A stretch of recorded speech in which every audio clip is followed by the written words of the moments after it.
Everyone. Well, before we get into this too far, I do want to say that what I really need from you guys is to pray for me, because I'm having to cover this stuff. And it's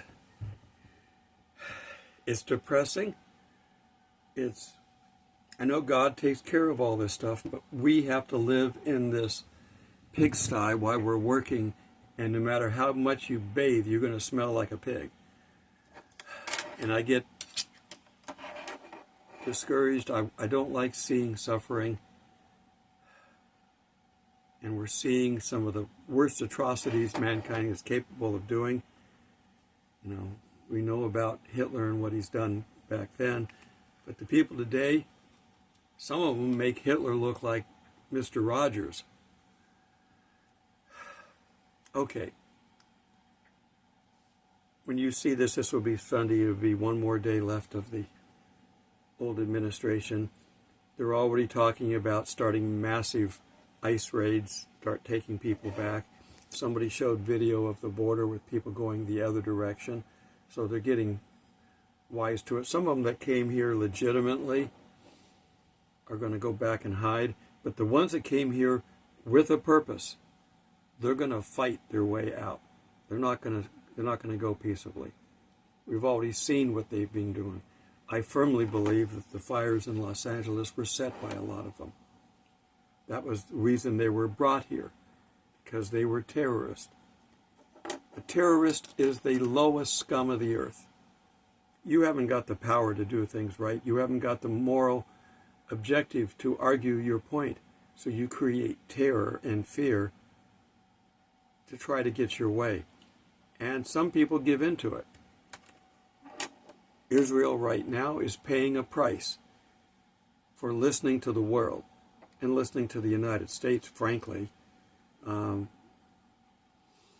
October 7th, they were caught off guard because they didn't expect anything to happen. They had been given, they were given Hamas and the Palestinians everything they wanted when they wanted it, within reason, of course, being pushed on by the United States and the world. And they thought that they were doing fine.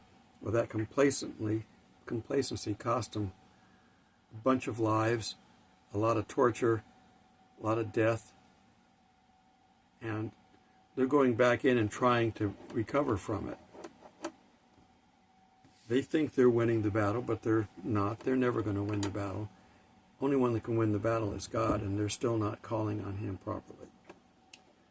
So, the hostage deal. The biggest one that's pushing this hostage deal is Qatar, or however you want to pronounce it. That's where the home of the Muslim Brotherhood is. They've got billions of dollars there. They've got many billionaires that are there. When they killed the big guy in Iran, and they got all upset because they killed him in a secure area, the billionaires went to his funeral in Qatar. Okay, so they're pushing this deal. This deal is not good for Israel. I won't say that Israel's going to give up everything that they've gained, but they're going to allow Hamas to go back to war footage. Now, they need to get their hostages back if they can, but unfortunately, two wrongs don't make a right. Now, they were able to sneak in and get some out a while back. It's too bad they couldn't continue to do that. But there's not a whole lot left of Gaza anymore. And they want all these food trucks to go in which Hamas steals the food, sells it, and continues to fund their operation. And they insisted at the last minute that the Philadelphia pipeline area be opened up, because that's where Egypt was allowing arms to come in. Egypt's trying to stay neutral, but they're going to make money at it. So they're allowing the arms to go in, but they're not fighting. Oh, it's not us. All those tunnels that they found where the arms were going across the border kept them going. And coming across through Syria and Lebanon and down, all that kept them going. Well, I think most of that is pretty well known about, discovered. I think our I'm going to stop this for a second. That was the ranger. He comes in to check on me. The park is closed, so I'm just here to work on this trailer and play caretaker right now. Not a whole lot to do. Any case, pray for his brother-in-law. He's in the hospital with some fairly major medical problems, and the biggest medical problems between his ears because he's let himself go, so we need to pray for his salvation. That would probably solve most of the problems. He'd have some work to do to recover from the state he's got himself in, but he would then never have to worry about where he was going. Okay, getting back on topic. This hostage deal is bad unless there's things going on that we don't know about. I mean, every time the United States gets in and tells Israel, you've got to have an agreement with these terrorists. Quite frankly, these terrorists, being what they are, they deserve one thing: stand before their God and explain to them why they were behaving the way they were behaving.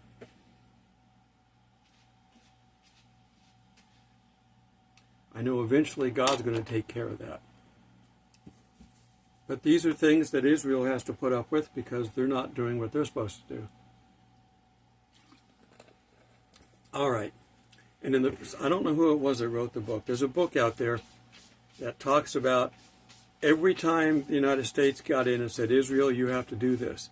Create the land of Gaza for these people and they can live there peaceably. Well, they didn't.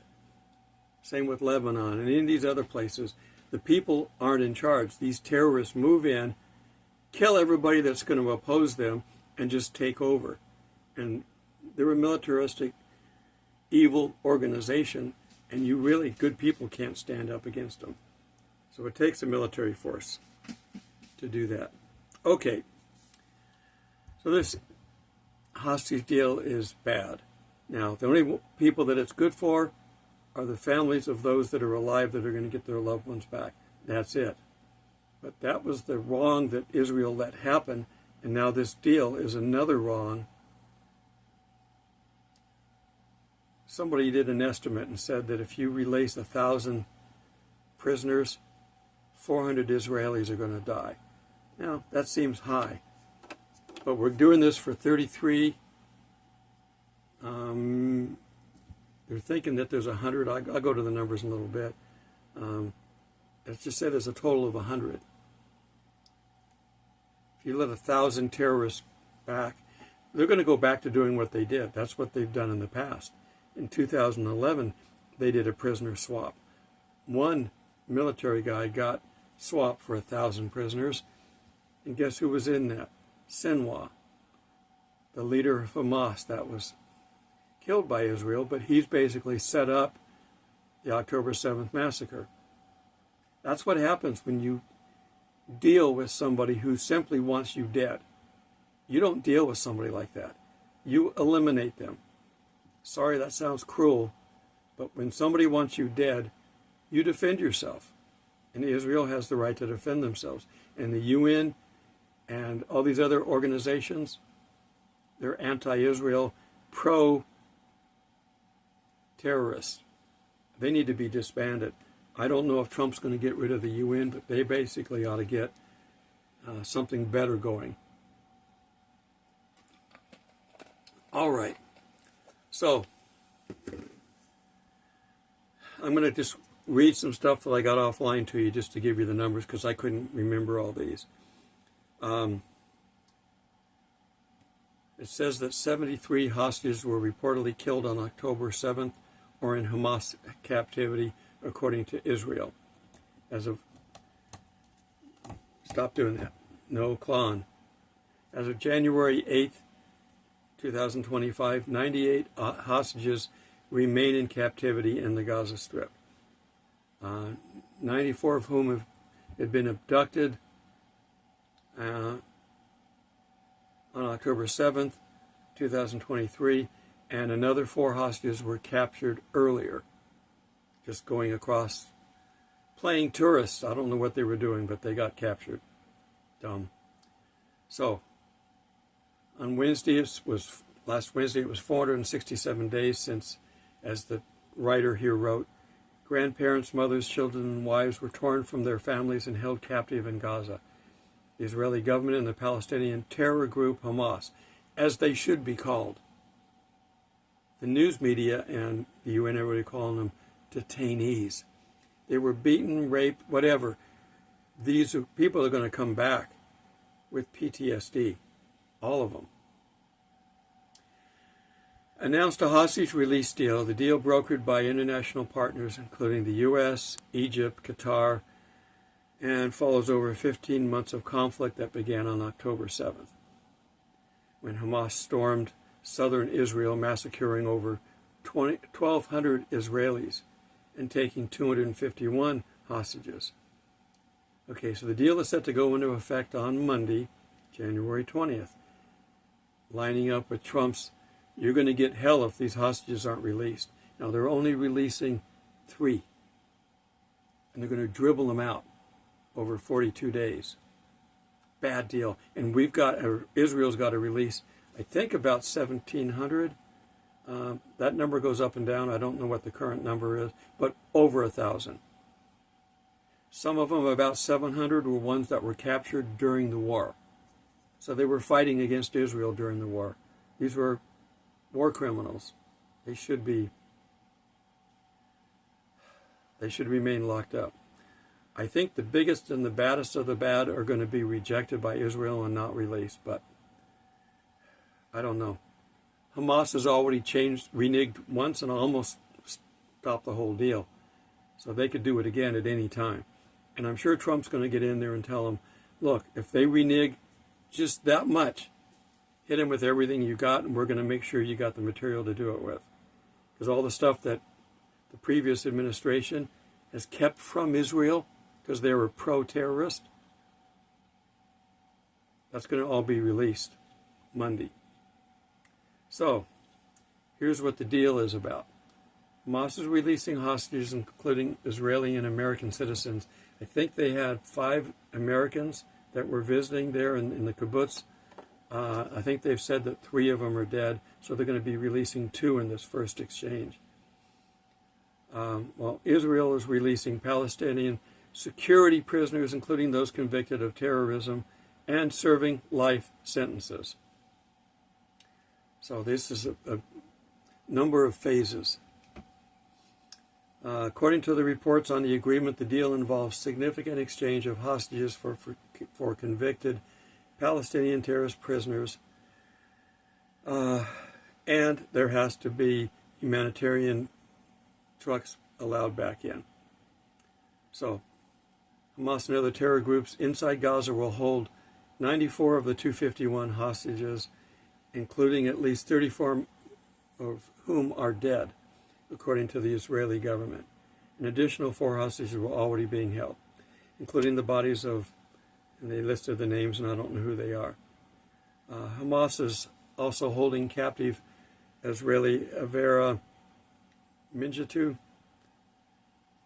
and another person there who crossed into Gaza on their own in 2014 and 15, respectively. Quite frankly, they deserve to stay there for being stupid, but let's get everybody out. This 3-phase agreement covers a span of 6 weeks and includes the release of 33 hostages, including 12 women and children, men ages 50 and above, and injured civilians, including 2 Americans. 3 hostages will be released on the first day.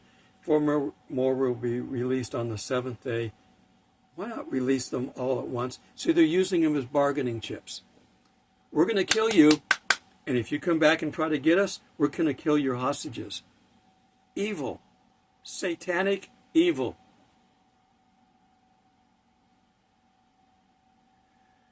And when it's all over, they're not going to change.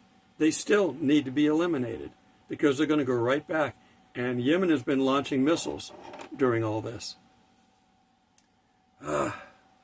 It's discouraging to see the United States get in this and persuade them to do otherwise. I guess what I was going to talk about earlier is there's a book out, and I can't remember the name, where somebody wrote that every time the United States got in and had the United States say, if you don't do this, we're going to stop supporting you, Israel had to capitulate and give in to the terrorists. Every time that happens, something bad happens to us. The Hurricane Katrina, get it out, happened right after, I think that was Bush, insisted that they do something land for peace. Land for peace has never worked in the history of Israel since 1948. Anytime they gave up land, it did not bring them peace. You're not going to have peace with somebody who wants you dead and states so publicly every day and calls for an intifada and all this other stuff. They need to be eliminated. And Israel basically needs to call on God and let God deal with it. But since they're not, then they have to deal with it. We're not in the tribulation yet. It's not their turn. So pray for Israel that they wake up. Okay, so after that, 3 hostages will be released every 7 days, and the final 14 will be released on the final week of the first phase. Among these are 5 female Israeli soldiers would be exchanged for 50 Palestinian security prisoners each, including 30 serving life sentences. This is not good. They should never have allowed them to do this in the first place. And that's a separate story. It's nobody's at fault other than just being complacent, thinking and being fooled into a sense of security. The same thing that the Antichrist is going to do when he gets here. He's going to bring in a false set of security. And then people are going to drop their guard, and then boom, they're going to get hit. So there's a couple of children still in this captivity, somebody 5 and 1 when they were captured. So they add a couple of years to that. Along with their parents are expected to be included in the release of hostages in phase 1. Dual Israeli-American citizens, and they list them, are in this group.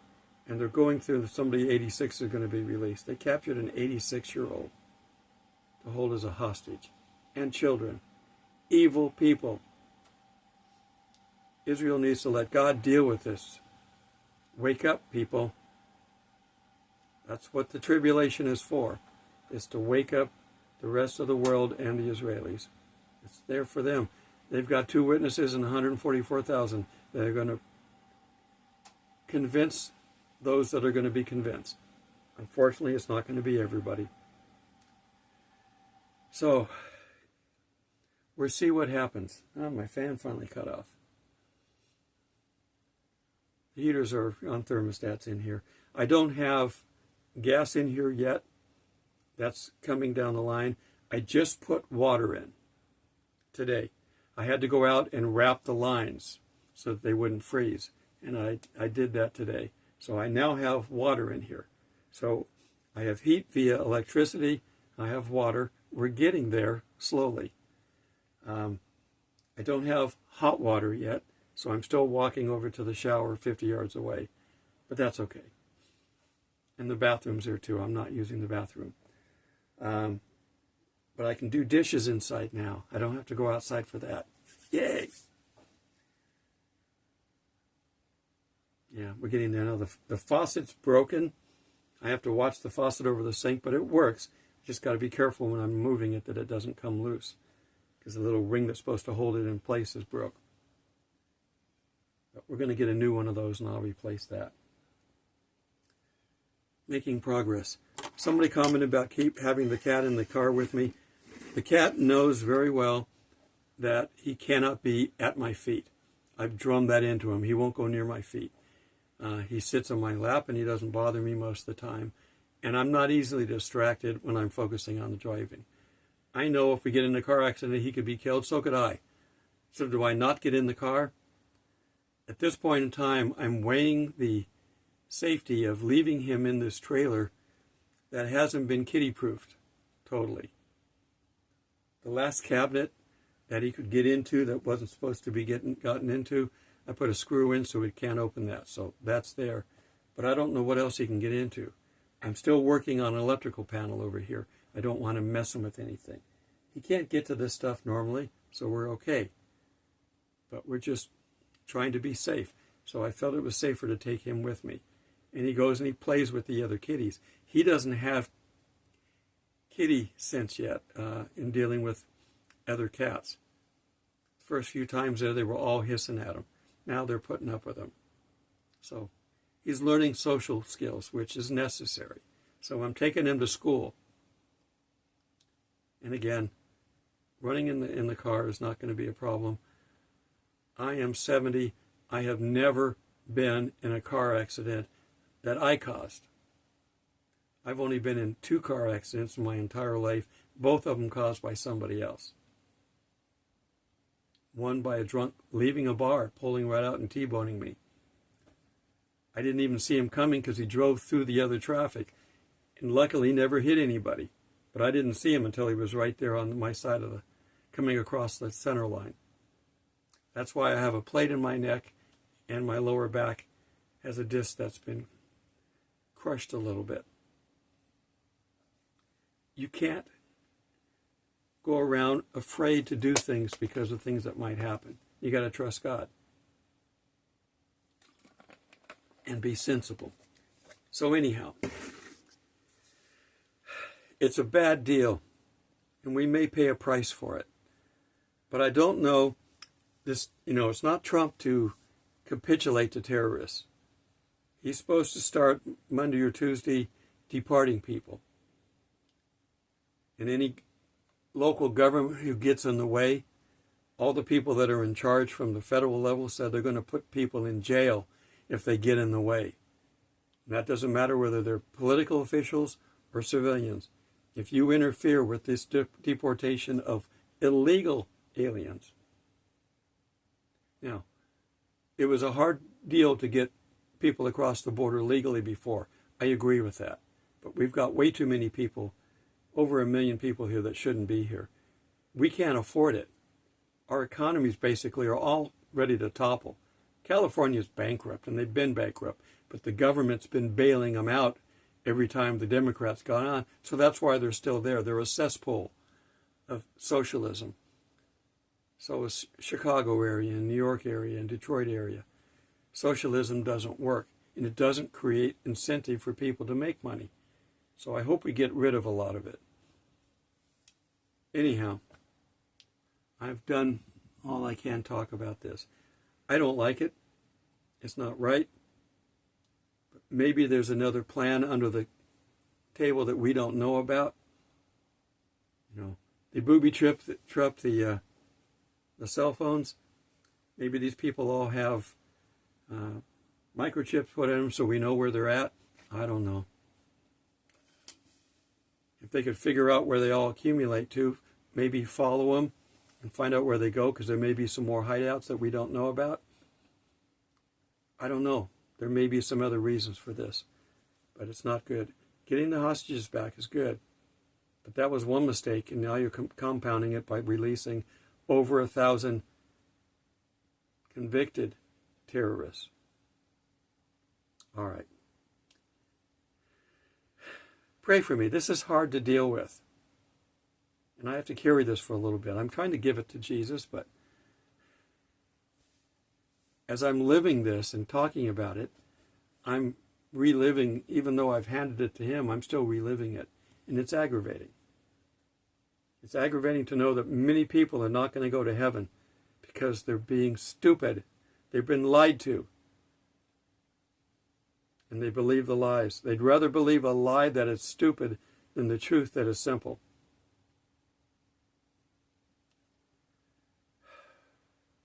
Until we meet in the clouds, God bless.